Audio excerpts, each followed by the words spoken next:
परमपूज्य परमादरणीय श्रद्धेय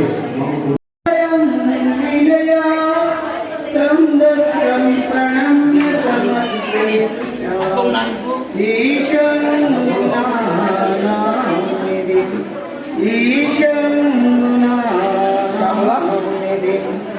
दया नमन माझे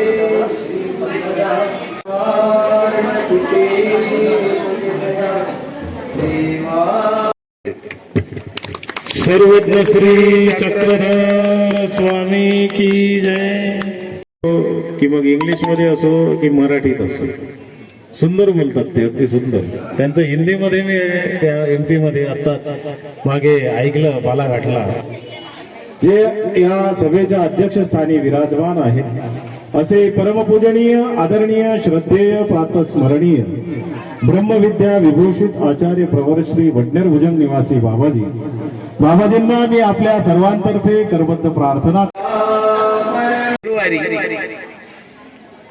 आजपर्यंत कालपर्यंत आपण विचार अन्वय आणि दानस्थळ या दोन प्रकरणावरती स्वामींनी निरूपण केलेलं. आमचे पूर्वज महाभाष्यकार अत्यंत विद्वान पंडित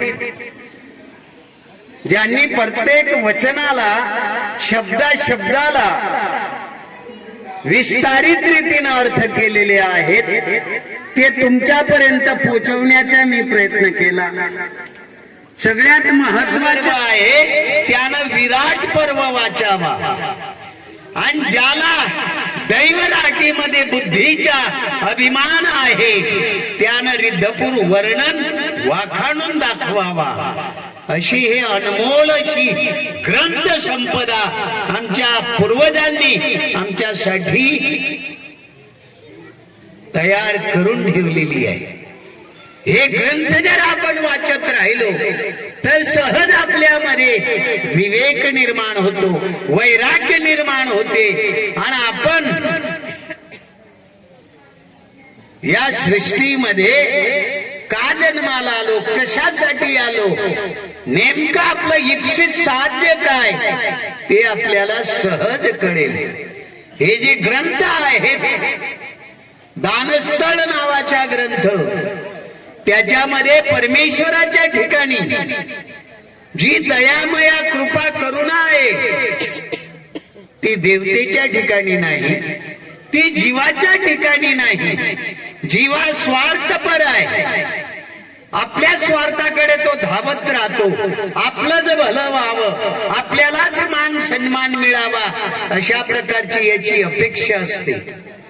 अरे हा जीव कसा आहे म्हणून त्या सूत्रपाठात स्वामी सांगताय मरमर स्वच्छ जीवा तू ते काही असे मा काही देशी काय आहे या देवाजवळ. मात्र याला एवढा अहंकार असतो, एवढा मठारा असतो, एवढा गर्व असतो. भगवंत सांगतात किंकर धरणीवरती दास धर्म, नोकर धर्म, चाकर धर्म, आम्ही कोण आहोत हे ज्ञान त्या देवाचे आहे. ते ज्ञान ज्या गुरुच्या प्रसन्नतेनं मिळालेलं आहे. धन्याचा हा माल फोडिले भांडार मी तव हमाल भार वाहत असे. काय आहे हे सगळं ज्ञान त्या परब्रह्म परमेश्वराचे आहे. आपण मळीन आहोत, बुद्धीनं मळीन आहोत, कर्मानं मळीन आहोत, दृष्टीनं मळीन आहोत. त्यामुळे या शास्त्राला आपण यथार्थ न्याय देऊ शकत नाही. मात्र स्वामींचे जे हे सूत्र आहेत, जी विचार प्रकरणातले सूत्र आहेत, एक एक सूत्र जर आपण अभ्यासला तर मोक्ष आपला दूर नाहीये. एक सूत्र आहे या पंथाचे एक महान आचार्य अनिराज व्यास ज्यांच्यापासून पार मांडल्य योग असा त्यांच्या बाईसा भिक्षेला जाते तिथं बाईसानं ते पाहिले ते बालक छोटस डोळे त्याचे बंद आहेत ती बाईसा त्या बाईला विचारते बाई हे लेकरू काय करावं आई जन्मल्यापासून हे आंधळ आहे अपुऱ्या दिवसाच्या जन्माला आलं बाईसाला दया आलेली आहे कारण परमेश्वर जसा दयाळू मयाळू तसा त्याचा भक्त ती बाईसा म्हणते आमच्या स्वामींच्या दर्शनाला घेऊन या याचे डोळे जातील ती माऊली आपल्या लेकराला घेऊन येते स्वामींच्या मांडीवर ठेवते काय भाग्य आहे त्या बालकाचे त्याला डोळे आलेले आहेत स्वामींनी त्याच्या हात फिरवलेले आहे शरीरावरून डोळ्यावरून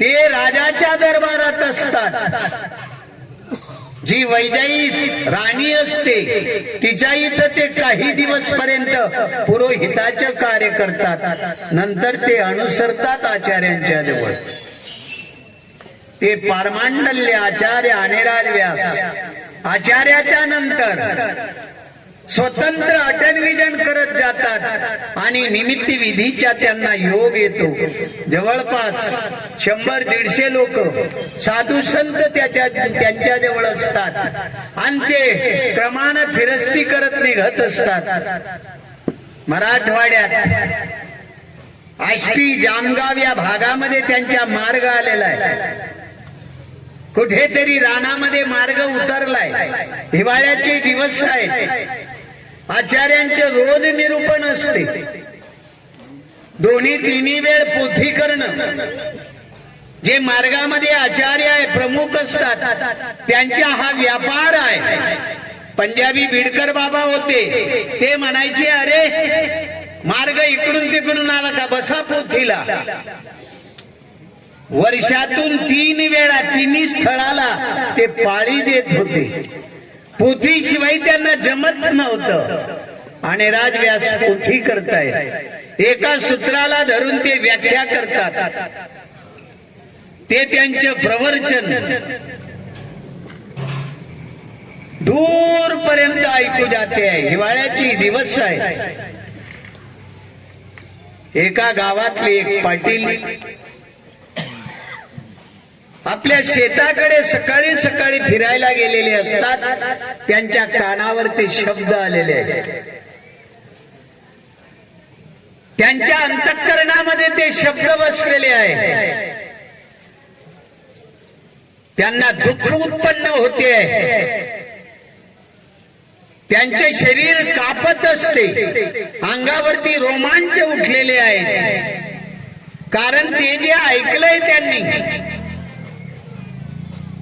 ते धावतच जातात कोण आचार्य आहे निरूपण करणारे त्या आचार्यांच्या मार्गात प्रवेश करतात मात्र आड पान आलं म्हणून पोथी बंद असते दुसराच विषय सुरू झाला ते आलेत बाबांच्या चरणावर अनिराज बासांच्या चरणावर डोकं ठेवलं म्हणतात बाबा जे पूर्वी तुम्ही निरूपण करत होते मगाशी तेच निरूपण करा तो विषय असतो आत्मघात माणसं कंटाळतात संसाराला नाना प्रकारची परिस्थिती आपल्यावर अशी येते का तो त्या टोकाची भूमिका घेत असतो आत्महत्येची मात्र आत्महत्या करणं केवढं पाप आहे त्याच्यासारखं दुसरं नरक नाही ते निरूपण करत असतात ते निरूपण त्यांनी ऐकलेलं आहे आचार्य म्हणतात तुम्हाला उपदेश नाही तुम्हाला हे सांगता येत नाही ते म्हणतात बाबा मी उपदेश नाही संन्यास घ्यायला तयार आहे पण ते मला सांगा म्हणे तुम्हाला असा अनुताप का उत्पन्न झाला असं दुःख पश्चाताप का उत्पन्न झाला ते सांगायला लागले काय करू जीवनामध्ये मी असे काही पाप केलेले आहेत गावामध्ये दुसरा एक पाटील आहे, त्याच्याशी माझे वैर आहे. कुठल्याही क्षणी मी त्याची हत्या करणार होतो किंवा ते माझी हत्या करणार होते. जमिनीचा वाद आहे, काही पाटीलकीचा वाद असतो, काही घरादारावरून निघते आहे. वैर त्यांच्यामध्ये वैमनस्य वाढत गेलेलं असते आणि इथपर्यंत आलेले आहेत. त्यावेळेस आणि राजव्यास म्हणतात का ज्यांच्या हृदयामध्ये हे वैर आहे, द्वेष आहे, काम आहे, क्रोध आहे, मदमत्सर आहेत, ते या धर्माला योग्य नाही. तुम्ही आत्ताच्या आत्ता त्यांच्या जवळ जा, त्यांना घेऊन या, मग आम्ही तुम्हाला अनुसरण देऊ, संन्यास देऊ. ते गावामध्ये जात आहेत, सकाळची वेळ आहे, हात बांधून घेतात, तोंडामध्ये बूट घेतलेला आहे चमड्याच्या, कारण ही शरणागती आहे. त्याच वेळेस त्यांचे जे वैरी असतात देमनव्यास, ते दंत धावन करत असतात, दात घासत असतात. त्यांनी पाहिले, डोळ्यावर विश्वास बसना, ते धावतच गेलेले आहेत. त्यांच्या तोंडातून बूट फेकला, हात बांधलेले सोडले, मिठी मारलेली आहे. अहो तुम्हाला हे एवढी शरणागती, एवढी तुम्ही नम्रता माझ्याशी घेतायत, याला कारण काय? त्यांनी सांगितलं, काय करू,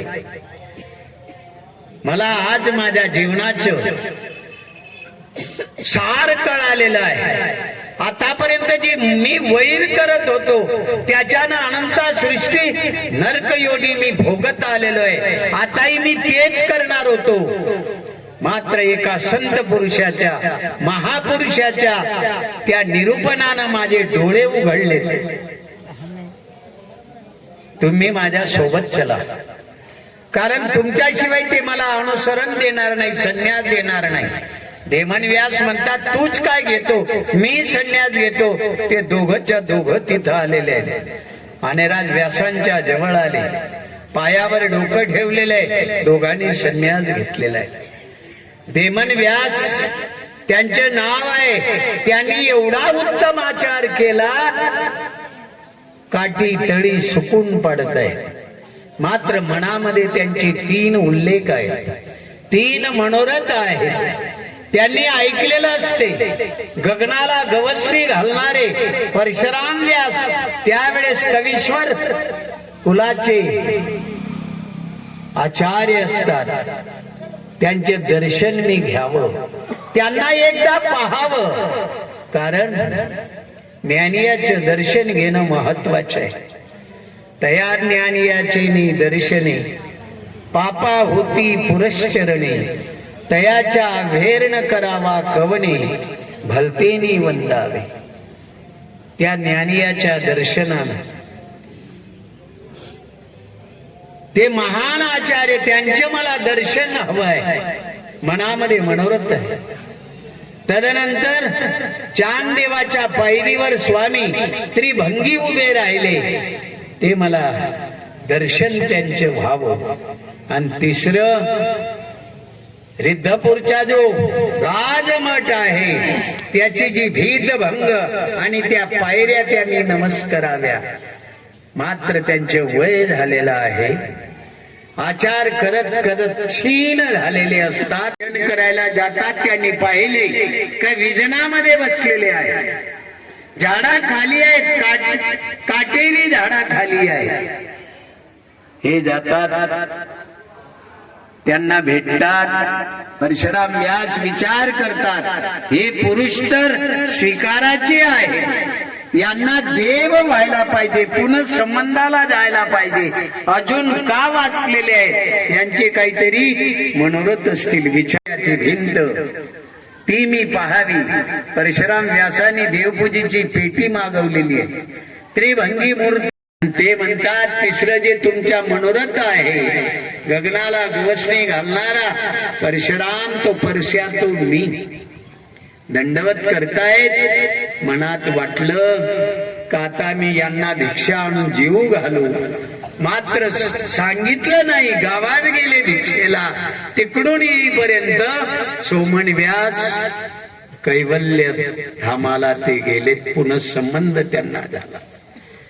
स्वामींचे हे जे विचारपर सूत्र आहेत, एक एक सूत्र असं महत्वाचं आहे. ते सूत्र आपण जर व्यवस्थित रीतीनं ऐकून त्याचं मनन जर केलं तर निश्चित धर्म कसा आहे, देव कसा आहे, जीव देवता प्रपंच आणि परमेश्वर या चारी पदार्थाचं यथातथ्य ज्ञान त्याला होते आहे. नाहीतर आजकाल आत्मा सो परमात्मा, आम्हीच परमात्मा हो, साधू संत त्यांचेच पुतळे उभे करतात आणि त्यांनाच परमेश्वर समजून आज भजायला लागलेले आहेत. मात्र परमेश्वर कोण आहे हे परमेश्वरच सांगत असतात. ते आपण पाहिलेलं आहे. गीतेमध्ये भगवंत म्हणतात, ज्या ज्या वेळे धर्माला ग्लानी येते त्या त्या वेळेस मी अवतरतो आणि धर्माची स्थापना करतो, यथार्थ ज्ञान मी देत असतो. त्याच देवाचे जे अधिकरण नागदेव आचार्यांपासून चालत आलेले, त्यांनी ते स्वामींचे सूत्र, ती ब्रह्मविद्या जशी तशी आपल्यापर्यंत पोचवलेली आहेत. त्या ब्रह्मविद्येनुसार आपण त्या विचारानं धर्माला दृढ व्हावं आणि थोडाफार जरी आपण विधी निषेध पाळून, निषेध टाळून विधी आचरून पंचनामाचं स्मरण करत करत आपण आपलं कालयापन करायला पाहिजे आणि योग्य वेळ आल्यावरती आपण अनुसरावं आणि देवाची जी खावण आहे त्याला आपण पात्र व्हावं. आज आपण इथं पाहतो आहे या धर्मसभेमध्ये इथं महान महान आचार्य आलेले आहेत, जे सर्वदूर आपल्या मार्गाला घेऊन लोकांना, भक्तांना भजना पूजनाचा योग आणून देतात, वेदाबोधाचा योग आणून देतात. जे भाग्यवान जीव आहे त्यांना अनुसरण घडवताय ते आदरणीय श्रद्धेय श्री ज्ञानेराज बाबाजी माझ्या जवळ बसलेले बालदारपुरा श्री चक्रधर मंदिर, या मंदिराचे संचालक,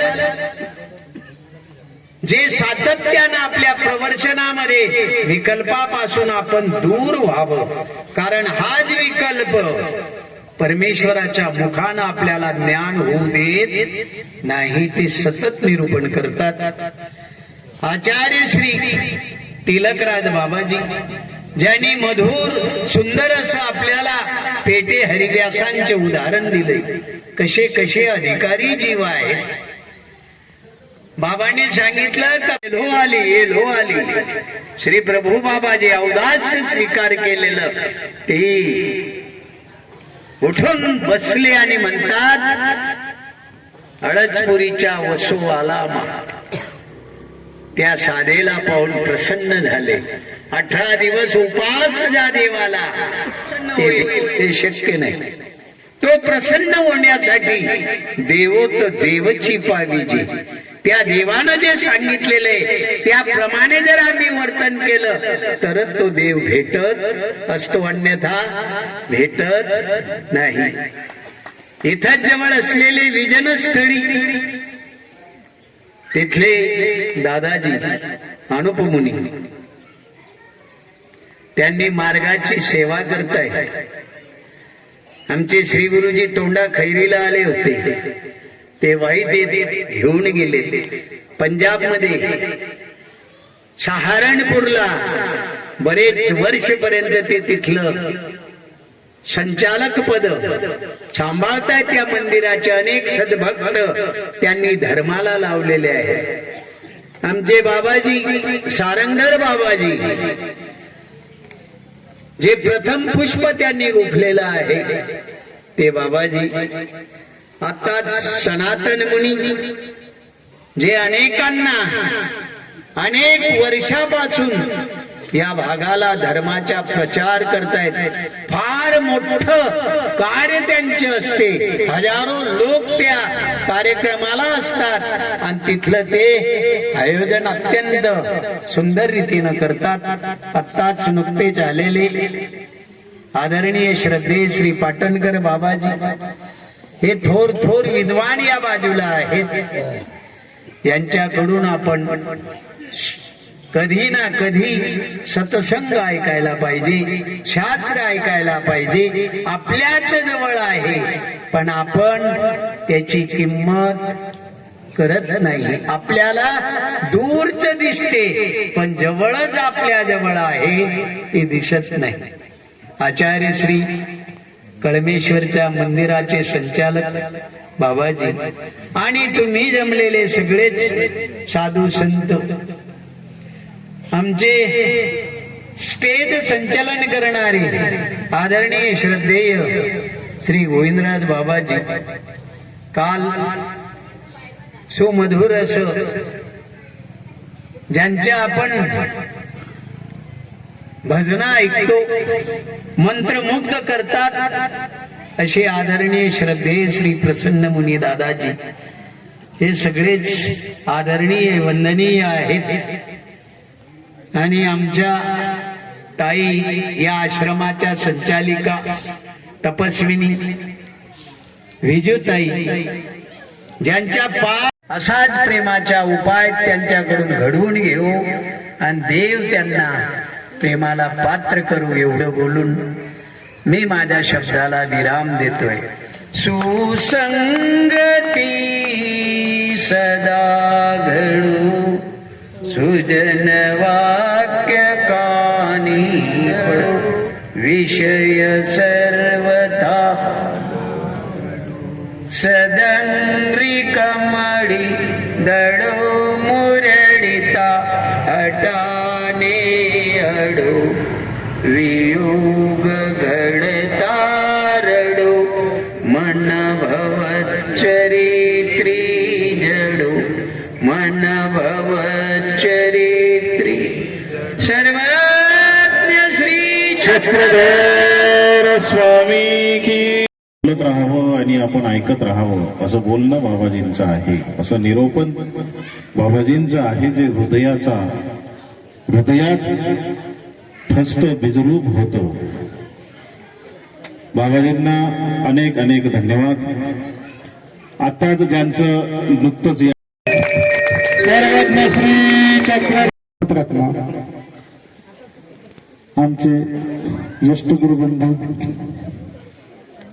वडे येथील बाबाजी, माझ्या एका विनंतीला मान देऊन बाबांनी हा जो या ठिकाणी ज्ञान सोहळा साजरा झालेला आहे याला बाबाच निमित्त आहे. बाबांनी जर हो म्हटलं नसतं तर आजी ताबून कोणी दिसलं नसतं. म्हणून बाबांनी माझ्या एका विनंतीवर एका फोनवरून माझा हा दंडोत बाबांनी स्वीकारला. मी बाबाचा ऋणी आहे, आभारी आहे. तसेच परमपूज्य परमहंत परम आदरणीय श्रद्धेय ज्ञानीनाथ बाबाजी पातुरकर बाबांना मी म्हटलं की बाबा आपला मार्ग भेटीला येत आहे तर आमचा समारोप आहे 10 तारखेचा.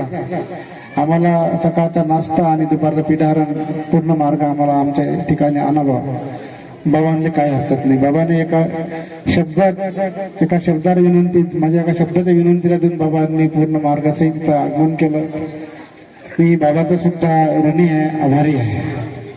तसेच परमपूज्य परम आदरणीय श्रद्धेय तिलकराज बाबाजी, आमच्या या सोहळ्याला आपण सर्व संत महंत आले, वास्तविक सर्व धर्मबंधू आले.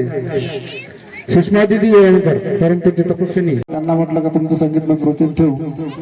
आणि त्यांनी सुद्धा बाबा माझा 9 तारखेला तुम्हाला यायला लागते. ते म्हणे लिहून घ्यायला आठवून राहते, लक्षात राहते. लिहून घ्या म्हटलं नाही तर मग दुसरा कार्यक्रम होता आणि मग आमची मोठी तारांबळ होऊन जाते, मग वेळ मोठी पंचित करते. मग ते रिमाइंडर मग 3 दिन तारीख टाकली, ते मोबाईल रिमाइंडर असते ना त्यात ती तारीख टाकली, म्हणजे लक्षात गेल्यासाठी रिमाइंडर वाचते बरोबर त्या तारखेवर. त्यांनी सुद्धा आमच्या विनंतीला मान देऊन आमच्या या कार्यक्रमाची तारीख पक्की केली आणि आले. मी त्यात सुद्धा ऋणी आभारी आहे. आपल्या सर्वांचाच ऋणी आभार आहे का हा सोहळा असा चालत राहावा आणि या निमित्तानं आपलं प्रबोध होत राहावं. आणि दुसरी गोष्ट अशी आहे, सर्व परिसरातील आपले वास्तविक धर्मवंत सर्वांनाच सेवा करायची आहे. फक्त तुमच्या कानावर वार्ता टाकणं आवश्यक आहे. आणि आता हा आभाराचा कार्यक्रम इथे संपला असं मी जाहीर करतो. आणि हा महाप्रसाद घेतल्याशिवाय, भोजन केल्याशिवाय कोणीही जाऊ नये अशी पंतवाल्याची इच्छा आहे. पण कोणीही जाऊ नका, सर्वांनीच आजचा महाप्रसाद घ्या. देवाच्या प्रसाद विनंती करतो. हे छोटे खाली धर्म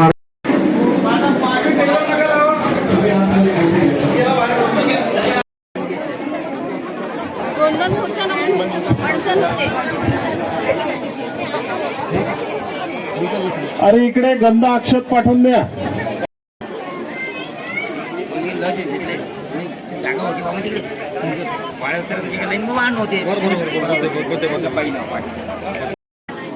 शांत झाला नाही